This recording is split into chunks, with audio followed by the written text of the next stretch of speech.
नमस्कार, आप देख रहे हैं जागो जनमत और अभी तक की खबरों के साथ मैं हूं नेहा आपके साथ। आइए जानते हैं आज के प्रमुख समाचार। फर्जी आर्मी आईडी का इस्तेमाल कर चोरियां करने वाला शातिर बदमाश गिरफ्तार।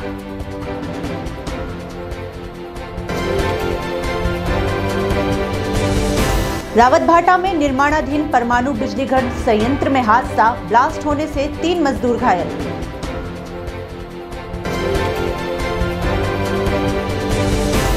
एबीवीपी ने किया कोटा विश्वविद्यालय में सभी सेमेस्टर के विद्यार्थियों के साथ धरना प्रदर्शन।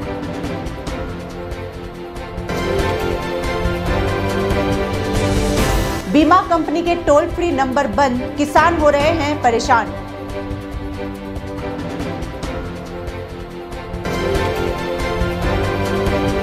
अब जानिए खबरें विस्तार से।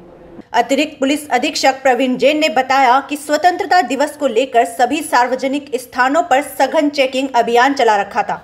उसी के तहत जांच में पता चला कि आरोपी का असली नाम विकास नामदेव पुत्र अरुण नामदेव उम्र 23 वर्ष है, जो कि ग्राम इमलिया माधव नगर कैंप कटनी मध्य प्रदेश का निवासी है।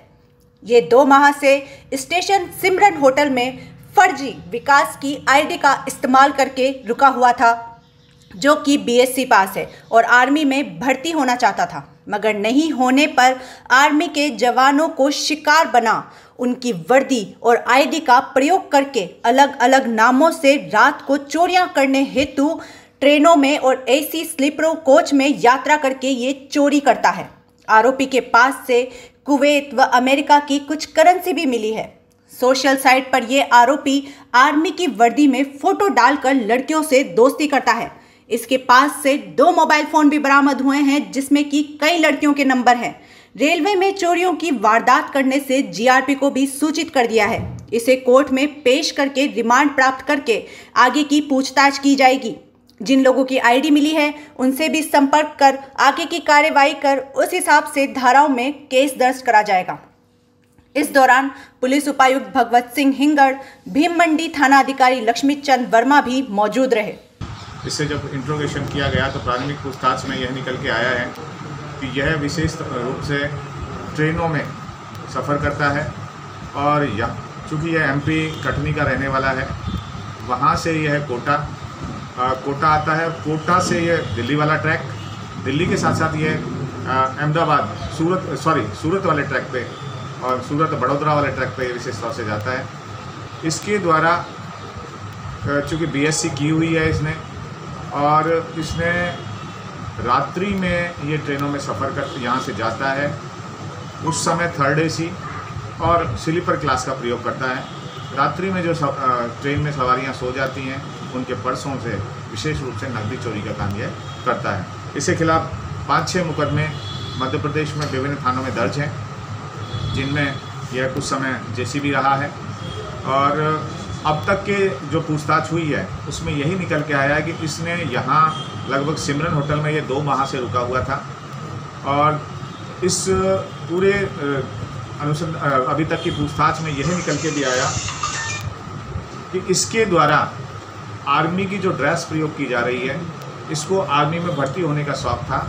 उसके आधार पर इसने जब ट्रेनों में जब चोरियां की तो किसी आर्मी पर्सन्स की 2-3 आईडियाँ इसने चोरी की हैं अलग अलग स्थानों पे। और ये होटलों में जब भी रुकता है, बाहर भी रुका, जहाँ भी रुका, तो फेक नाम से ये आईडी जो इसने चोरियां की उन आईडियों को देके ये रुका है।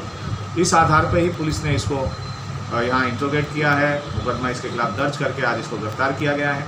इससे कुछ विदेशी करेंसी भी प्राप्त हुई है, जिसमें US डॉलर कुवैत के भी हैं, और इसके 2 मोबाइल फ़ोन इससे बरामद हुए हैं। और आर्मी में चूँकि आर्मी वालों का जो गार्ड थे इसके पास, उन्हीं को मद्देनजर रखते हुए इसने आर्मी के ड्रेस लोगों को इम्प्रेस कर सके, और उसके लिए इसने, लेकिन अभी तक की जो पूछताछ हमारी आई उसमें इसके द्वारा कहीं बाहर आर्मी की ड्रेस को प्रयोग करना नहीं पाया गया। रावतभाटा स्थित परमाणु बिजली घर RIPP की निर्माणाधीन इकाई में बुधवार शाम को काम के दौरान ब्लास्ट होने से 3 मजदूर घायल हो गए, जिसमें से एक को प्राथमिक उपचार के बाद घर भेज दिया गया व 2 मजदूर जो कि गंभीर रूप से जल गए थे, उन्हें प्राथमिक उपचार के बाद कोटा के निजी चिकित्सालय में रेफर कर दिया गया। जानकारी के अनुसार घायल मजदूर में एक भवानी सिंह व दूसरे नंदकिशोर को भर्ती कराया गया है। बताया जा रहा है कि दोनों की हालत नाजुक बनी हुई है, जिनका उपचार जारी है। नंदकिशोर ने जानकारी देते हुए बताया कि उन्हें पता ही नहीं चला कि कब कैसे क्या हो गया। वो काम कर रहे थे, अचानक ब्लास्ट हो गया, जिसके बाद क्या घटा उन्हें कुछ भी याद नहीं है। आज एक बार फिर एबीवीपी ने कोटा विश्वविद्यालय में सभी सेमेस्टर के विद्यार्थियों के साथ धरना दिया। विश्वविद्यालय प्रशासन विद्यार्थियों के साथ खिलवाड़ कर रहा है। प्रांत मंत्री गुंजन झाला ने बताया कि राजस्थान सरकार ने सेमेस्टर विद्यार्थियों के लिए सभी सेमेस्टर की परीक्षा करवाने के लिए जो नियम निकाला है वो विद्यार्थी हित में बिल्कुल नहीं है। ऐसे में विद्यार्थियों का साल तो खराब होगा ही, इसके साथ साथ विद्यार्थियों को कुछ ही दिन में कई सारे एग्जाम देने होंगे, जिससे विद्यार्थियों के परिणाम पर भी प्रभाव पड़ेगा। वह अगर प्रक्रिया लेट होती है तो विद्यार्थियों को आगे प्रवेश लेने में भी परेशानी होगी।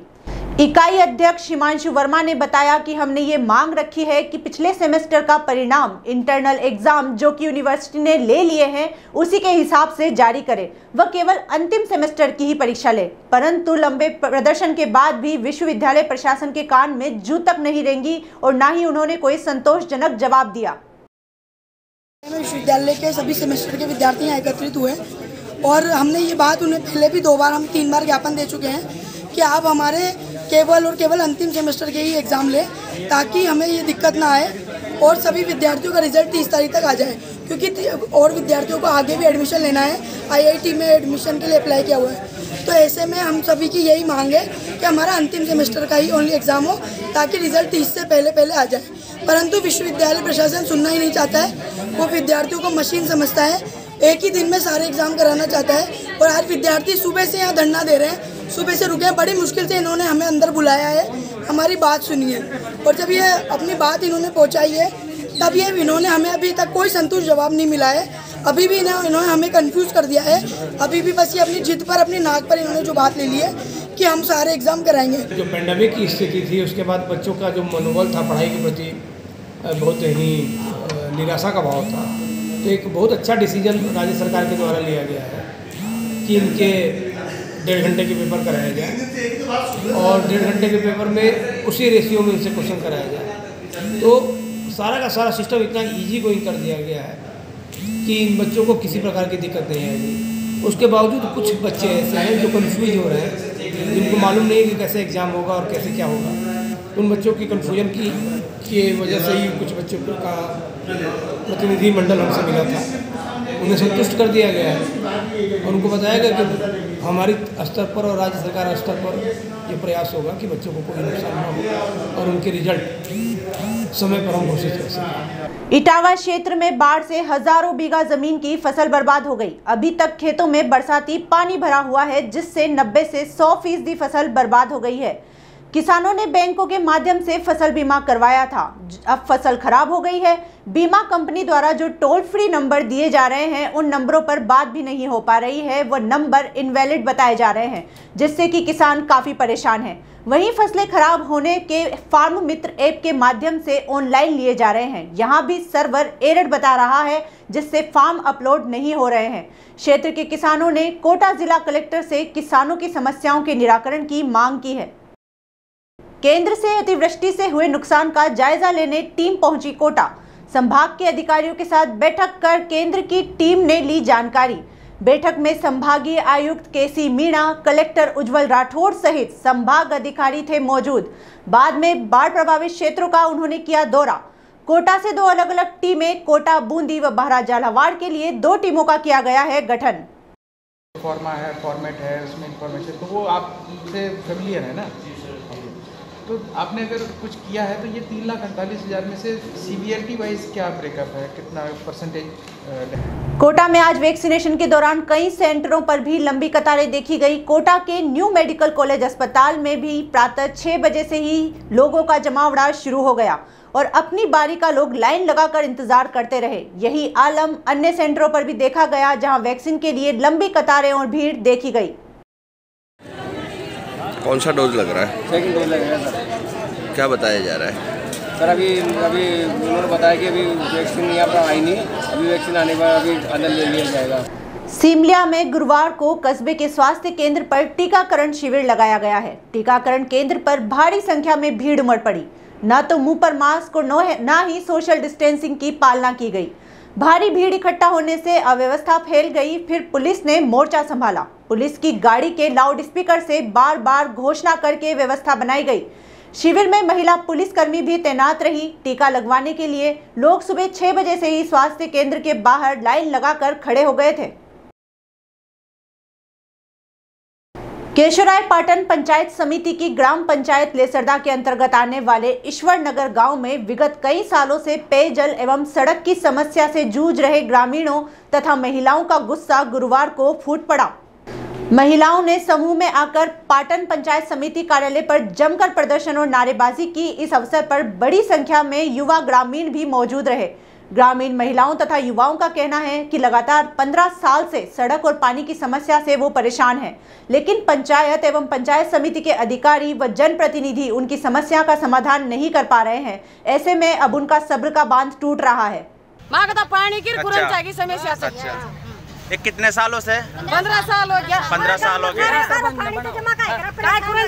कोई ना मांगी तो ना पानी की सुविधा। जो सरपंच जीते हैं जो यहाँ खर्चा बर्मा का वोट कोई ना दे। सरपंच गाँव में मीणा की जाति मध्य प्रदेश के श्योपुर जिले के जिनी, मानपुर रोड व अन्य बाढ़ पीड़ित गांव सरोदा, बरावदा, मियाड़, शंकरपुरा, कोटड़ा आदि गांवों में गुरुवार को इटावा क्षेत्र के लोगों ने साड़ी, कपड़े, किराना, किट आदि खाद्य सामग्री लोगों को वितरित की। इस सहयोगी टीम में हनुमान सुमन, कपिल जंगम, लेखराज मीणा, रणोदिया, योगेश जैन, प्रमोद सरोया, मोनू मीणा धन्नालाल, सुमन विष्णु कुशवाहा, मुकेश यादव, लोकेश मीणा, राकेश सुमन, शिव सुमन, जुगल पंकज, गफ्फार खान आदि सहयोगी साथ रहे। ये थी आज की प्रमुख खबरें। आप जुड़े रहिए जागो जनमत के साथ। धन्यवाद।